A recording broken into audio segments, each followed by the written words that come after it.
آ رہی ہیں، پھر ہم انہیں سے مدد مانگیں اور اللہ تعالیٰ سے مدد مانگیں اور اپنے ایمان اور صبر کی مدد سے، اپنے عبادات کی مدد سے اس مشکل زمانے کو گزار دیں۔ کہہ دیا گیا کہ یہ تمہارے لیے مشکل زمانہ ہوگا۔ اچھا یہ بھی بتایا امتحان ہے، اور امتحان بھی بہت سخت نہ ہوگا، بے شعین یعنی کچھ کہہ کر بتا دیا کہ جزو قلیل سے متعلق ہوگا، کل سے متعلق نہیں ہوگا، تھوڑا سا ہوگا، کل سے متعلق نہیں ہوگا۔ خوف کے معنی مال عزت بلکہ ہر چیز کے ضائع ہونے کا خوف و حراس، بھوک سے مراد حرام مال سے بچنا اور فقر و فاقے سے نہ ڈرنا، بھوک سے یہ مراد۔ مال کے امتحان سے مراد رشوت، سود، خیانت اور غیر شرعی معاملات سے دور رہنا، جو ہر چیز مکس اپ ہو چکی نا آج کل، وہ اس پہ ذرا سی نظر رکھنا، تھوڑی اکاؤنٹیبلٹی اپنے اندر پیدا کرنا اور دیکھ کے اور سوچ کے اپنے آپ کو اویئر رکھنا، زندہ رکھنا، بیدار رکھنا، یہ ہے سب۔ اور موت، بیماری، جہاد اور حادثات میں صبر سے کام لینا، ثمرات سے مراد اولاد بھی ہے اور تجارت اور زراعت کے نقصانات بھی ہیں، یہ نقصانات بھی جو ہے ثمرات ہیں، اس سے بھی تمہیں آزمایا جائے گا۔ عوام کا امتحان شرک جلی سے متعلق ہوتا ہے اور خواص کا امتحان شرک خفی سے متعلق ہوتا ہے۔ جو خواص ہیں عوام کا تو یہ امتحان ہے کہ بھائی کسی بت کو تو نہیں پوج رہے، اللہ کی عبادت کر رہے ہیں نا، وہ تو ایک ظاہری چیز ہے کہ بت سامنے رکھا ہے پوج رہے ہیں اس کو، وہ عوام کا امتحان ہے۔ خواص کا امتحان یہ ہے کہ تمہارے قلب میں باطن کی گہرائیوں میں توحید الہی کتنی جان گزری ہے، اس کا امتحان ہوتا ہے شرک خفی سے، کہ تمہارے قلب میں کسی اور کے خوف یا ڈر کی وجہ سے تم حق کے راستے کو چھوڑ تو نہیں رہے ہو۔ اب کوئی دیکھنے والا تو نہیں ہے، نہ کوئی پوچھنے والا ہے، لیکن اگر وہ خاص بندہ ہے اللہ کا، وہ خود جواب دے ہے، وہ خود اپنے قلب کو ٹٹولے گا، پہچانے گا کہ میں اپنے یہ جو کام میں کر رہی ہوں یا کر رہا ہوں، یہ میں کس کے خوف ڈر کی وجہ سے کر رہا ہوں، یا اللہ کا حکم تو یہ ہے یہ کرنے کا۔ یہ ہے خواص کا امتحان۔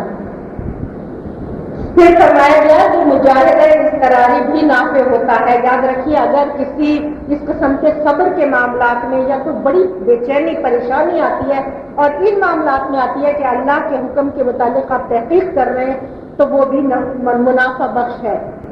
وہ وقت جو اضطرار میں گزرا، مشکل میں گزرا، پریشانی میں گزرا، وہ ضائع نہیں ہوتا، پروردگار اس کو صحیح کے زمرے میں شمار کر لیتا ہے۔ اور کیا کہا گیا کہ تمہارا اجر تو کوشش کا ہے، لیس للانسان الا ما سعى، نتیجے کا اجر نہیں ہے، کوشش کا اجر ہے۔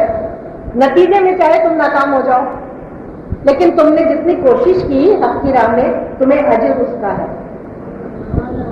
یہ ہے وہ منزل توحید، جس منزل توحید کی جانب میرے مولا ہمیں لے جانا چاہتے ہیں۔ مولا حسین شب عاشور منزل توحید کی جانب ہمیں لے جانا چاہتے ہیں۔ سب نے روکا تھا، مولا مت جائیے عراق، گرمی کا سفر ہے، بچے ساتھ ہیں، عورتیں ساتھ ہیں۔ فرمایا تھا جو میں جانتا ہوں وہ تم نہیں جانتے، خود فیصلہ کیا تھا، خود جا کے کربلا میں گھوڑے خیالات اترے تھے، آپ تاریخ سے بہت بخوبی واقف ہیں۔ یہ وہ منزل توحید، نقش اللہ بر صحرا نوشت، سطر عنوان نجات ماں نوشت، اللہ کا نقش تو انہوں نے لکھ دیا صحرا کے اوپر، ہماری نجات کا عنوان لکھ دیا، اور وہ نجات اسی وقت ہو سکتی ہے جب ہم اس کی معرفت حاصل کریں، اور اس کی معرفت حاصل کریں، قرآن سے اپنے آپ کو وابستہ رکھے۔ صبر کے معنی میں دیکھیے، صبر کے معنی کیا بتائیں؟ بے حس ہو جانا یا غم کو محسوس نہ کرنا صبر نہیں ہے۔ صبر یہ ہے کہ انتہائی غم کی حالت میں بھی عقل کو نفس پر غالب رکھے، زبان سے خدا پر اعتراض نہ کرے، اس کے اوپر نظر، مسبب اور اسباب پر نظر، اس کی مصلحت اور حکمت پر، اس کی رحمت اور شفقت پر نظر رکھے کہ وہ تو 70 ماؤں سے زیادہ چاہنے والا ہے۔ اگر اس وقت میں میں اس مصیبت سے گزر رہی ہوں یا گزر رہا، تو اس کے پیچھے اس نے میرے لیے کون سا اتنا بڑا پلان رکھا ہوگا کہ جو مجھے ابھی علم نہیں ہے اس کا، اور وہ آگے جا کے میرے لیے کھلے گا۔ یہ ہے صبر۔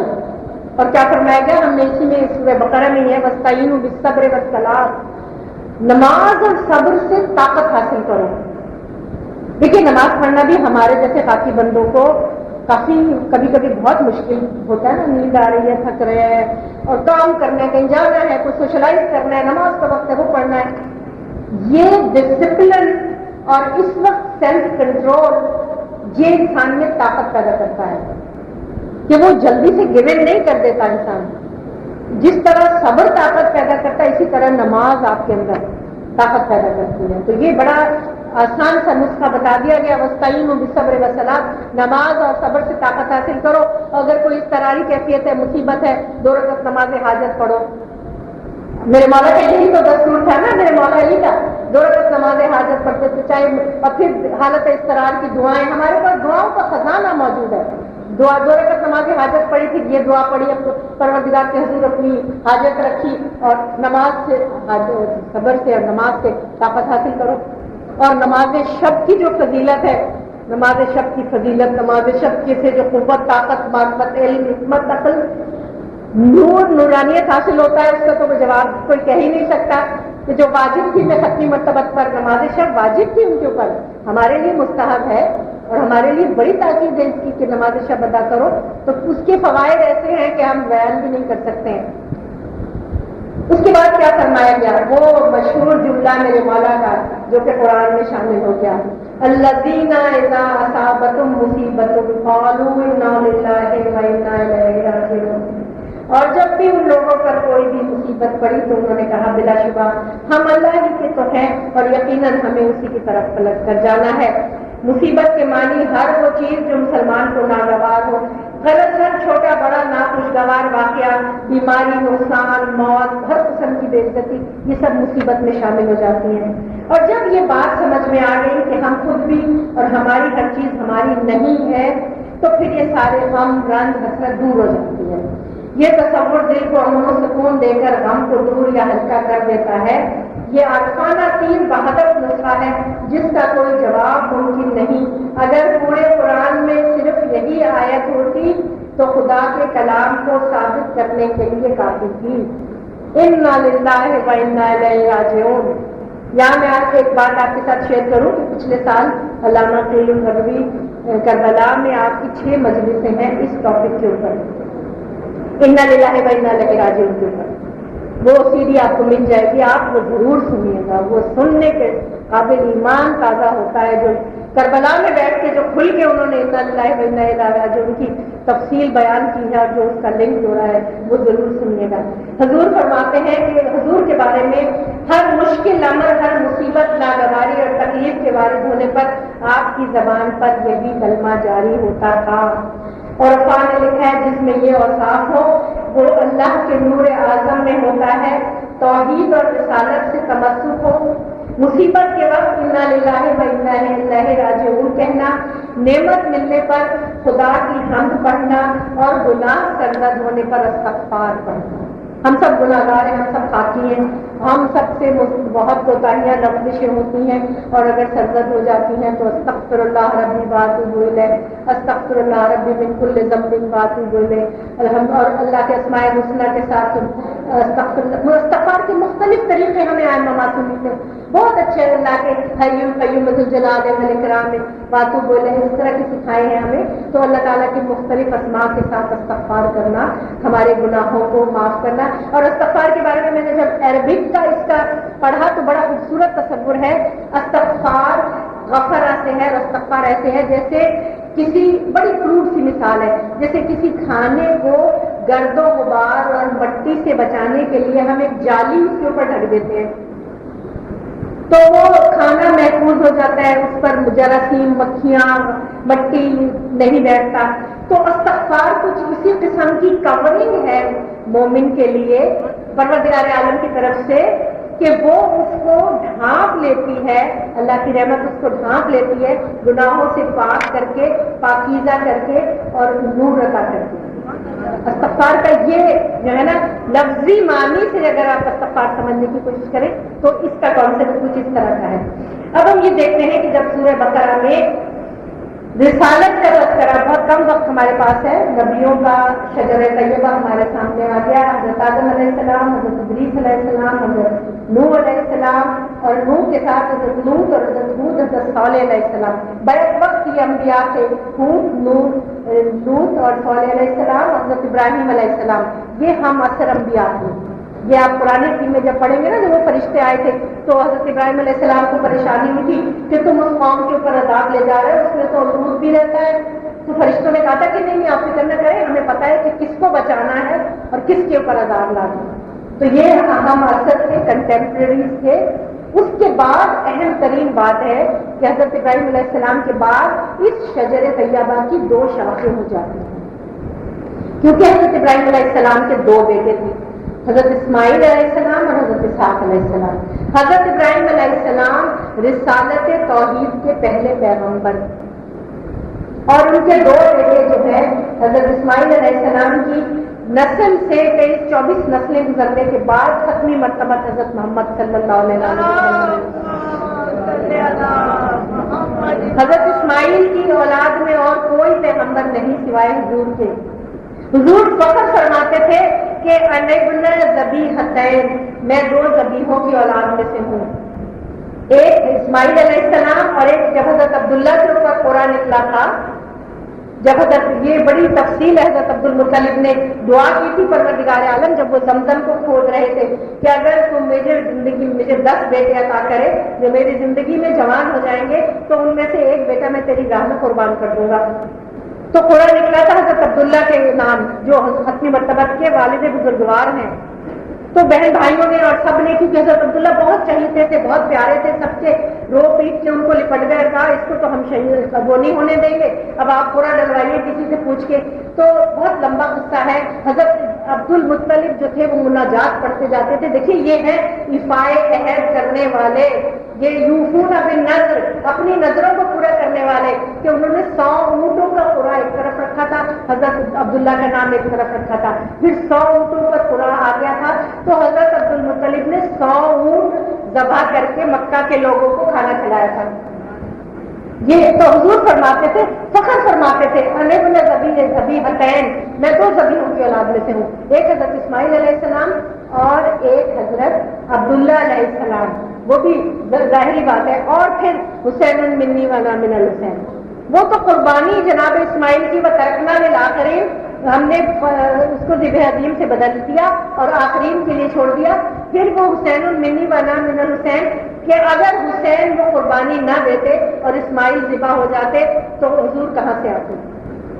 کیونکہ حضور کے فور فادر ہیں، وہ تو ان کے گریٹ گرینڈ فادر ہیں، وہ ان کے والد بزرگوار ہیں. تو ان کی بجائے حسین کی قربانی کو قبول کیا گیا، ان کو رکھ لیا گیا. یہ حکمت ہے اس کے پیچھے، انا حسین منی وانا من الحسین، حسین میرا بیٹا ہے اور میں حسین سے ہوں.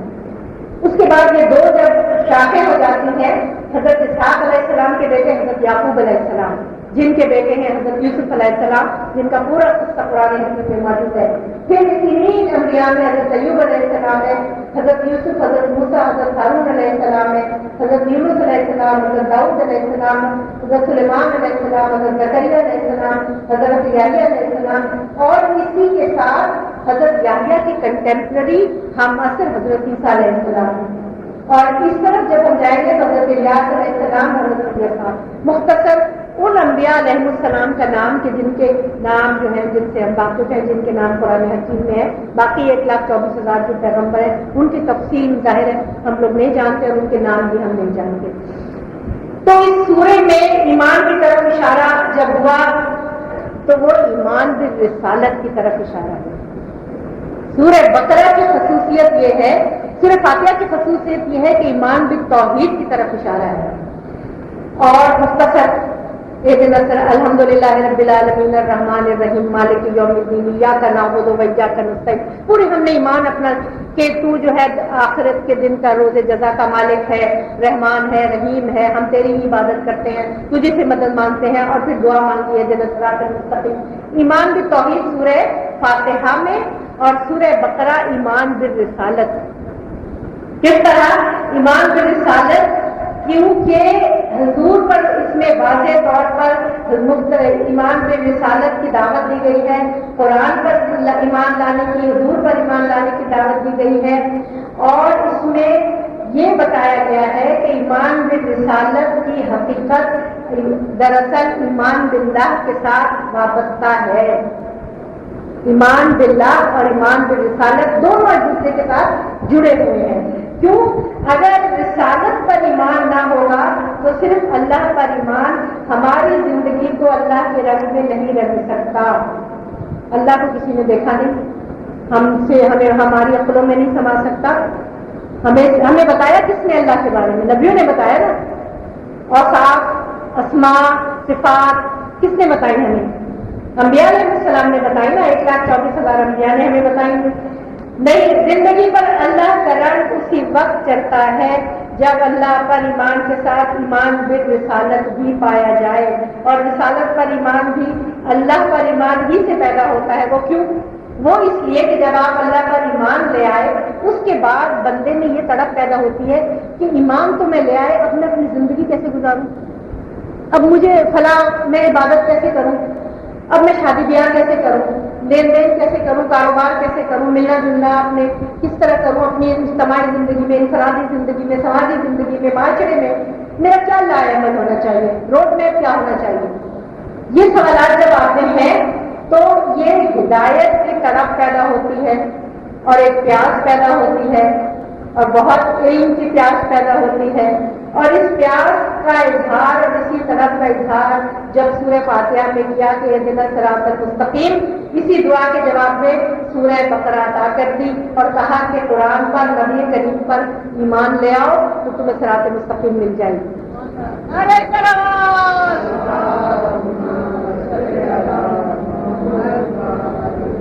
گویا بندے کو بتایا جا رہا ہے کہ اللہ کی بندگی کے حق کو تسلیم کر لینے کے بعد اس کے راستے کی تلاش ہے تو کتاب اللہ اور اس رسول پر ایمان لاؤ جس پر یہ کتاب اتری ہے.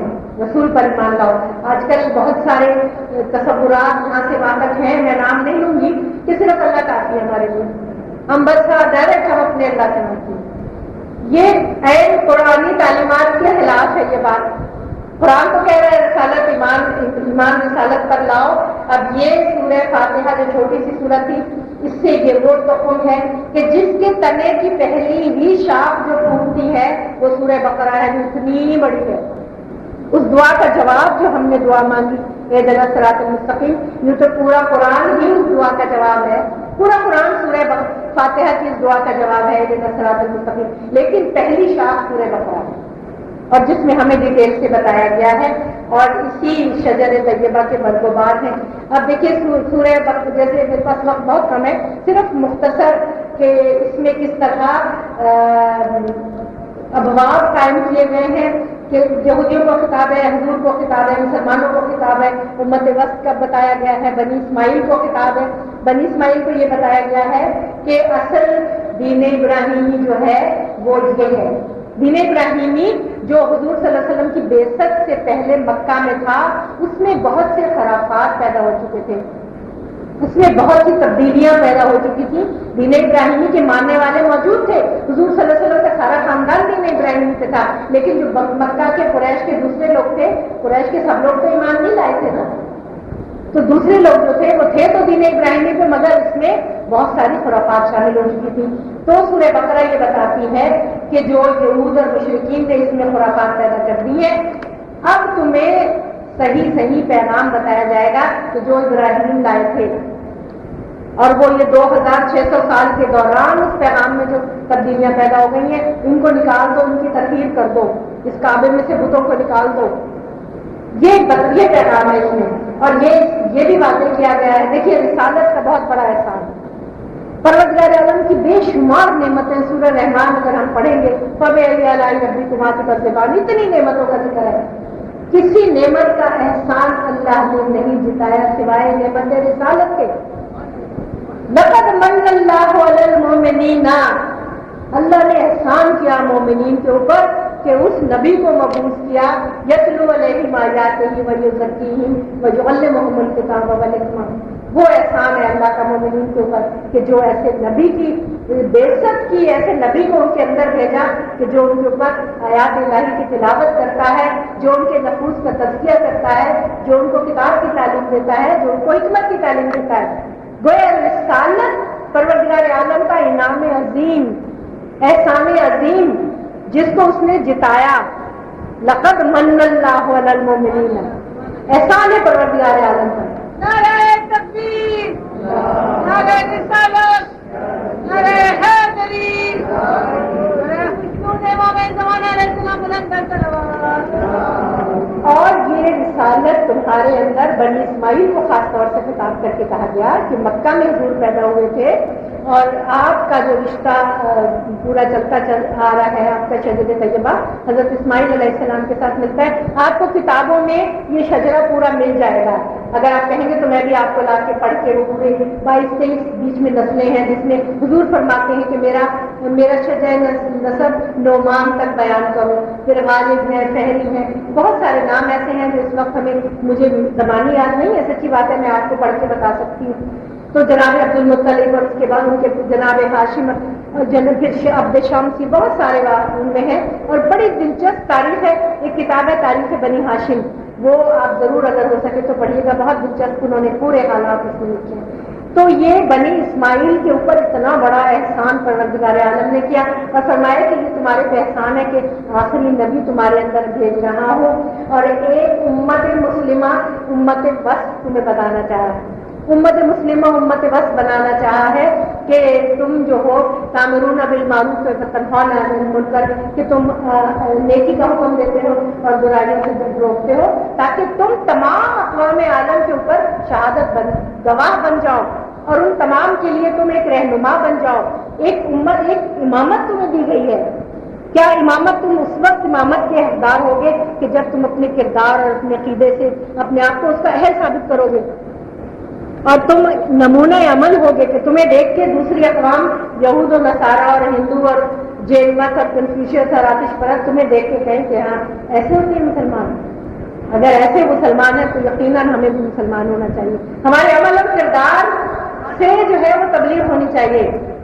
زبانی تبلیغ تو یقیناً اہل ایمان کے لیے زبانی تبلیغ بھی ضروری ہے، لیکن غیر مسلم کے لیے آپ کا کردار، ہمارا کردار ایسا تبلیغ ہونا چاہیے غیر مسلم۔ اور یہ آج کا زمانہ گلوبل سوسائٹی ہے، آج کا تو ایک گاؤں بن چکے ہیں ہم، ہر وقت ہمارا غیر مسلموں سے انٹریکشن رہتا ہے، ہمارے بچوں کا رہتا ہے نا، ہر وقت رہتا ہے، وہ یہاں آتے ہیں ہم وہاں جاتے ہیں۔ کیا کردار ہونا چاہیے امت مسلمہ کا کہ وہ اس کردار کو دیکھیں جس کردار کے لیے اللہ تعالیٰ نے انی جاعل فی الارض خلیفہ، کہ میں نے ارادہ کیا ہے کہ میں زمین پر اپنا خلیفہ بناؤں۔ اللہ کا خلیفہ ہونے کی تمام خصوصیات، تمام فضائل آپ کے اندر ہونے چاہیے، تو اس کے بعد آپ حقدار ہیں اس بات کے کہ جو امامت اللہ تعالیٰ نے آپ کے یہودیوں سے لے کے آپ کو دے دی، ان کو معزول کر دیا۔ وہ ماضی کی امت مسلمہ تھے لیکن انہوں نے اپنا عہد توڑا۔ کیا عہد توڑا؟ وہ عہد توڑا کہ جو پروردگار عالم نے ان کے اوپر عقل سلیم اور فطری ہدایت کے حوالے سے ان پہ تھا، نیکی کے حوالے سے جو ان کے اوپر عہد تھا جو انہوں نے توڑا۔ نبیوں کو قتل کرتے تھے، باہم ایک دوسرے کے ساتھ بے ایمانی کرتے تھے، کٹ حجتیاں کرتے تھے اور بدی کو بھلائی بنا کے پیش کرتے تھے اور بھلائی کو برائی بنا کے پیش کرتے تھے اور اس کے اوپر اصرار کرتے تھے۔ جب یہاں تک دیکھیے پروردگار عالم بہت غفور الرحیم ہے، ہماری چھوٹی چھوٹی غلطیوں کو معاف کرتا ہے، لیکن جب اجتماعی طور پہ اگر کوئی قوم اس طرح فسق و فجور پر قائم ہو جائے کہ وہ نیکی کو بدی اور بدی کو نیکی بنا دے، خرد کا نام جنوں رکھ دیا، جنوں کا خرد، جو چاہے آپ کا حسن کرشمہ ساز کرے، پھر پروردگار عالم نہیں چھوڑتا۔ پھر اجتماعی غلطیوں کی معافی نہیں ہے، انفرادی غلطیوں کی معافی ہے۔ تو جو قومیں یہ سب کچھ کرتی ہوں ان سے پھر اللہ تعالیٰ سر پہ نظر نہیں کرتا اور ان کو یہ کہتا ہے کہ دیکھو جب یہ سورہ ایمان کی کیفیت اور رسالت کی کیفیت ظاہر بتائی تو دیکھیے ہم جہاں پہ آج ہم ختم کریں گے انشاءاللہ کل اسی سے کنیکشن ہم اپنا شروع کریں گے۔ تو یہاں بتایا گیا سورہ بقرہ کے شروع میں، سورہ بقرہ کے 4 ابواب ہیں۔ پہلا باب تمہیدی ہے، آیت نمبر 1 سے آیت 39 تک۔ دوسرا باب جو ہے وہ آیت نمبر 39 سے 121 تک۔ پھر جو باب ہے 122 سے 162 تک۔ اس کے بعد جو باب ہے 163 سے 242 تک۔ پھر آخری جو باب ہے 243 سے 283 تک، اور خاتمہ ہے